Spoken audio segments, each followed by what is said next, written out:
August 2017, Shorthand Tamil Senior Grade. Get ready for the dictation. 10 seconds. 5 seconds. Start.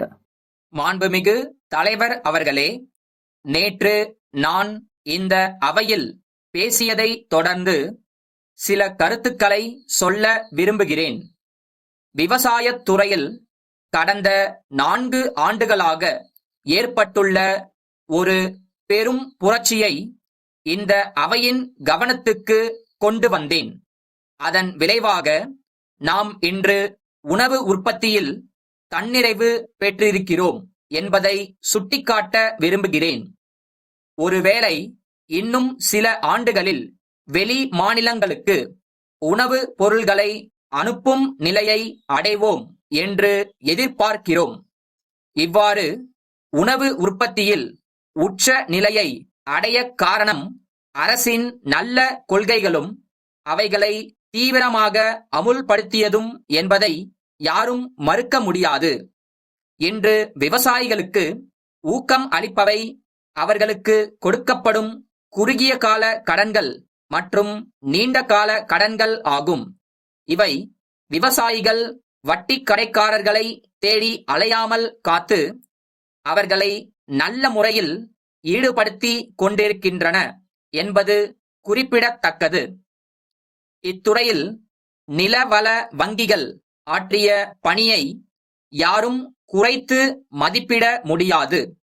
இன்னும் ஒவ்வொரு ஊராட்சி ஒன்றியத்திலும் இன்றுள்ள நிலையை உறுதிப்படுத்த மிக விரைவில் மேலும் நிலவள வங்கிகளை ஏற்படுத்தி விவசாயிகளுக்கு கடன் வசதியை அதிகப்படுத்தி கொடுக்க வேண்டுமென்று கேட்டுக்கொள்கிறேன். அடுத்தபடியாக, ஆளுநர் உரையில் விவசாய பல்கலைக்கழகம் ஏற்படுத்துவது குறித்து குறிப்பிடப்பட்டிருக்கிறது. உண்மையில் நாம் விவசாய புரட்சியில் ஈடுபட்டிருக்கும் இந்த நேரத்தில் அந்த பல்கலைக்கழகம் ஏற்படுத்துவது அந்த புரட்சியின் உச்சநிலையை காட்டுகிறது என்று கருதுகிறேன். மதுரையில் ஒரு விவசாயக் கல்லூரியும் கோவையில் உள்ள விவசாயக் கல்லூரியும் விஞ்ஞான முறையில் ஆராய்ச்சிகள் நடத்தி அதிக விளைச்சல் கொண்டு வரும் புதிய நெல் ரகங்களை கண்டுபிடித்து உணவில் தன்னிறைவு நிலையை அடைந்திருக்கிறோம் என்றால், அந்த பல்கலைக்கழகம் ஏற்பட்ட பிறகு விவசாயத் துறையில் இன்னும் பெரிய மாற்றத்தை எதிர்பார்க்க முடியும்.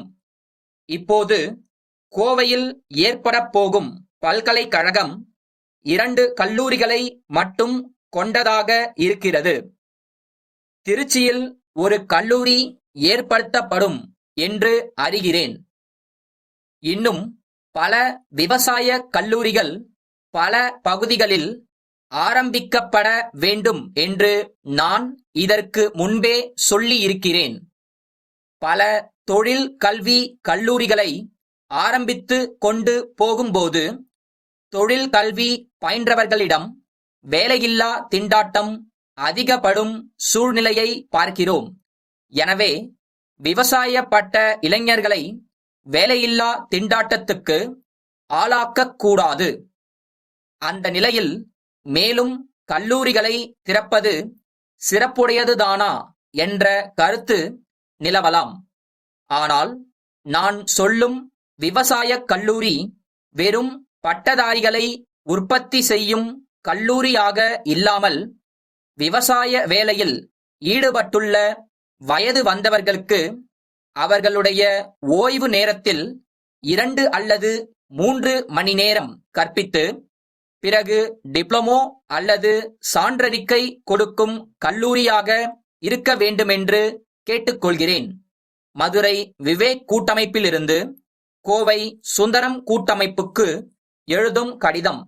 அன்புடையீர், எங்களுடைய புது இயந்திரத்தை அறிமுகப்படுத்தி நாங்கள் எழுதிய கடிதத்திற்கு தாங்கள் அனுப்பியுள்ள பதிலிலிருந்து அந்த இயந்திரத்தை சந்தையில் நிலைநாட்ட தாங்கள் முழு முயற்சி செய்ய விருப்பம் உள்ளவர்களாய் இருக்கிறீர்கள் என்பது தெரிகிறது. அந்த இயந்திரத்தின் வலிமையான நிர்மாணமும் போட்டியிடத்தக்க விலையும் நமது நாட்டில் நிலையானதும் அதிகரிப்பதுமான விற்பனையை உறுதி செய்யும் என்று நினைக்கிறோம். அதே நேரத்தில் ஏதேனும் ஒரு விவேகமான விளம்பரம் விற்பனை போக்கை விரைவுபடுத்தும் என்றும் அதற்கான செலவை முற்றிலும் நீங்களே ஏற்றுக்கொள்ள வேண்டும் என்று கேட்பது நியாயமல்ல என்றும் நாங்கள் நினைக்கிறோம். விலை மேன்மையான முறையில் கணக்கிடப்பட்டுள்ளது. ஆகையால் எங்களுடைய சரக்குகளின் மீதான தரகுத்தொகை கடினமாக இருக்கும். இருப்பினும் ஆரம்ப விளம்பர செலவுக்காக 1000 ரூபாய்க்கு கடன் வரவு வைக்க நாங்கள் தயாராய் உள்ளோம். இந்த கோரிக்கையை தாங்கள் ஏற்றுக்கொண்டால் இது குறித்து தாங்கள் மேற்கொண்டு என்ன நடவடிக்கை எடுக்கப் போகிறீர்கள் என்பதை உடனே தெரிவிக்குமாறு கேட்டுக்கொள்கிறேன். தங்கள் நம்பிக்கையுள்ள